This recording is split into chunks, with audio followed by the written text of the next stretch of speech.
Hi all welcome to football arena.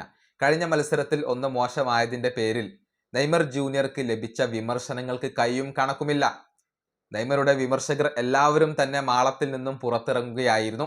പക്ഷെ അന്ന് തന്നെ നമ്മൾ പറഞ്ഞ ഒരു കാര്യമുണ്ട്, ഇത് നെയ്മർ ജൂനിയർ ആണ്, ഈ വിമർശകർക്ക് മറുപടി നൽകാൻ അധിക സമയമൊന്നും വേണ്ടിവരില്ല എന്നുള്ളത്. അത് തന്നെയാണ് ഇന്നത്തെ മത്സരത്തിൽ കാണാൻ കഴിഞ്ഞിട്ടുള്ളത്. വാസ്കോക്കെതിരെയുള്ള മത്സരത്തിൽ നെയ്മർ ജൂനിയർ ടീമിനെ ഒറ്റയ്ക്ക് വിജയിപ്പിക്കുന്ന ഒരു കാഴ്ചയാണ് നമുക്ക് കാണാൻ കഴിഞ്ഞിട്ടുള്ളത്. 2 കിടിലൻ ഗോളുകളാണ് നെയ്മർ നേടിയത്. അങ്ങനെ 1-2 ഗോളുകൾക്ക് വാസ്കോയെ സാന്റോസ് ഈ മത്സരത്തിൽ പരാജയപ്പെടുത്തി എന്നുള്ളതാണ്. മത്സരത്തിന്റെ സ്റ്റാർട്ടിംഗ് 11-ൽ നെയ്മർ ജൂനിയർ ഉണ്ടായിരുന്നു. 25-ാമത്തെ മിനിറ്റിലാണ് നെയ്മറുടെ ഗോൾ പിറന്നത്. അതായത് മോയിസസ് വിയേര നീക്ക് നൽകിയ പന്ത് നെയ്മർ ജൂനിയർ കിടിലനായിട്ട് ഫിനിഷ് ചെയ്തു.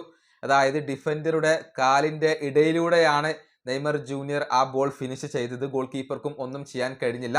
അങ്ങനെയാണ് തകർപ്പൻ ഗോൾ പിറന്നത്. പിന്നീട് 29-ാമത്തെ മിനിറ്റിൽ നെയ്മർ ജൂനിയറും എതിർതാരമായ തിയാഗോ മെൻഡസും ഒന്ന് ഉടക്കി.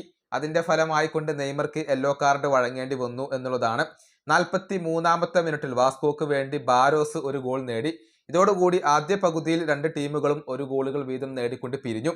പിന്നീട് 61-ാമത്തെ മിനിറ്റിലാണ് നെയ്മറുടെ മറ്റൊരു സുന്ദരമായ ഗോൾ പിറക്കുന്നത്. അതായത് ഗോൾ കീപ്പറുടെ മുകളിലൂടെ നല്ല രൂപത്തിൽ ചിപ്പ് ചെയ്തുകൊണ്ടുള്ള ഒരു ഗോളാണ് നെയ്മർ ജൂനിയർ സ്വന്തമാക്കിയിട്ടുള്ളത്. ഗോൾ കീപ്പർക്ക് ഒന്നും ചെയ്യാൻ സാധിച്ചില്ല. അത്രയേറെ മനോഹരമായ ഒരു ഗോളാണ് നെയ്മറിൽ നിന്നും പിറന്നത്. ആ ഗോളാണ് ഈ മത്സരത്തിൽ സാന്റോസിന് വിജയം സമ്മാനിച്ചിട്ടുള്ളത്. ഏതായാലും നെയ്മറുടെ ഇരട്ട ഗോൾ നേട്ടം ഇപ്പോൾ ആരാധകർ നല്ല രൂപത്തിൽ ആഘോഷിക്കുകയാണ്. വിമർശകർക്ക് വായടപ്പൻ മറുപടി നൽകാൻ ഇപ്പോൾ നെയ്മർ ജൂനിയർക്ക് സാധിച്ചു കഴിഞ്ഞിട്ടുണ്ട്. ഈ വീഡിയോ അവസാനിപ്പിക്കുന്നു. അടുത്തൊരു വീണ്ടും കാണാം.